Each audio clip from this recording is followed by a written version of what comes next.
Hi everyone, I'm just going to show you how to use StatCrunch for some of the ideas that we have from Chapter 4, Section 4.1, which was about correlation, and Section 4.2, which was about regression.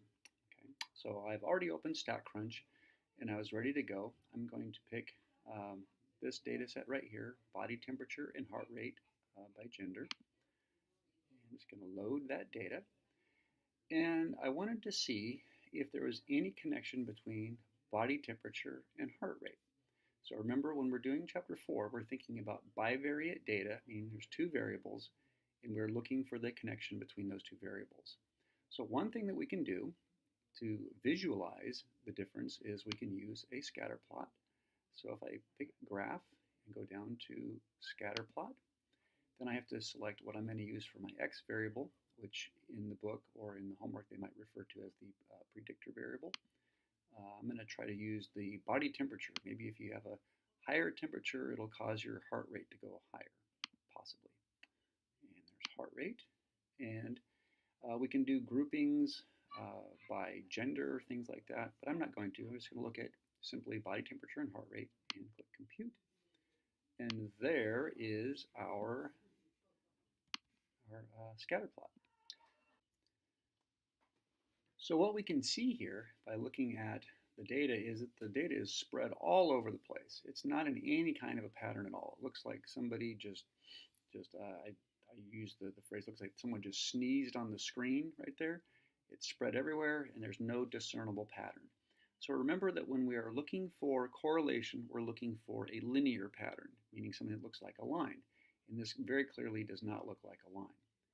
Now we also have computed the correlation, the Pearson correlation coefficient. And just to show you how to do that, I will take stat and summary statistics, and correlation is the third option down. To correlation right there. Now, what I expect to see, because this is not in a linear pattern, is a correlation which is pretty close to 0. It should be close to 0. Remember, if a correlation is close to 1, that means it's a positive correlation. If it's close to -1, it's a negative correlation. If it's close to 0, it means it's not in a line. It's something else. So if I do this and I pick body temperature and hold down the shift or control buttons in heart rate and click compute, I can see the correlation is only 0.25.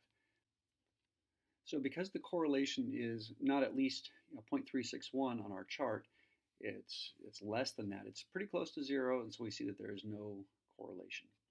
Okay, let's look at a different data set. So I'm going to close this.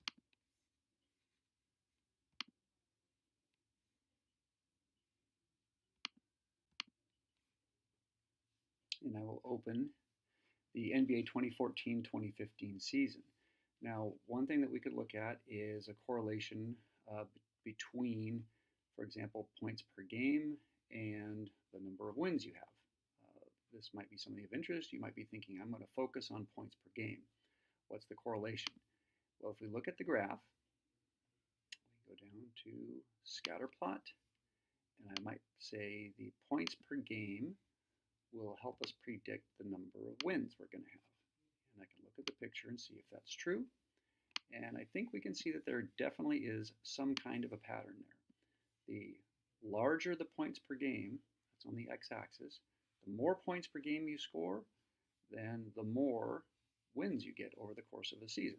The highest win total comes with the higher points per game.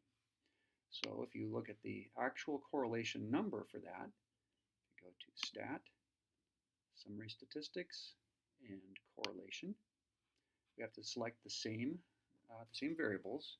Okay, so we go back and we have to select points per game. If you select the command button and wins, then you get the moment. The correlation was 0.748, so about 0.75, which means there was a high correlation, a pretty strong correlation between what was happening in terms of points per game affecting how many wins you get. So it's a strong correlation, which means if you care about winning games in the NBA season in 2014-2015, you'd want to score more points, and that seems pretty obvious. Okay, well, when there is a positive correlation, we can also find the trend line, and the trend line is called regression. So if we go back to stat and you look down under all the stats, you will eventually see the word regression and then simple linear, which means we're trying to make it fit a line. We want to find the trend line. We are using the x variable is points per game, and the y variable is the number of wins, and we click compute. Now what this tells us, expand this a little, is that, first of all, R, I call it capital R right there, that is the correlation we just found. R is 0.748. So it's nice to know if we just go right to linear regression, it's going to tell us what the correlation was, 0.748, almost 0.75, so that was a strong correlation. It also tells us the sample size was 30, because there's 30 teams. And then right above that, this is the most important thing right there, that is the regression line. That is the trend line. This says if you want to find the number of wins, you could put in there for X the number of points per game you're going to score. Put in the number of points per game right there for PPG. You multiply it by 2.3550418, and then you add to that negative 194.54, and that will predict how many games you're going to win. That also, those numbers show up here. The y-intercept is minus 194.5. It's the same as this y-intercept right here on the trend line. And the slope is 2.355 something or other, and that's the 2.355 something other times points per game. So you can actually find the equation of the line right down here as well, going back and forth between these two. Now one thing that I really like about the regression analysis is if you click this button here to the right, boink, it shows you the points per game, that's all the data, and it also shows you the trend line. And so that's what you predict.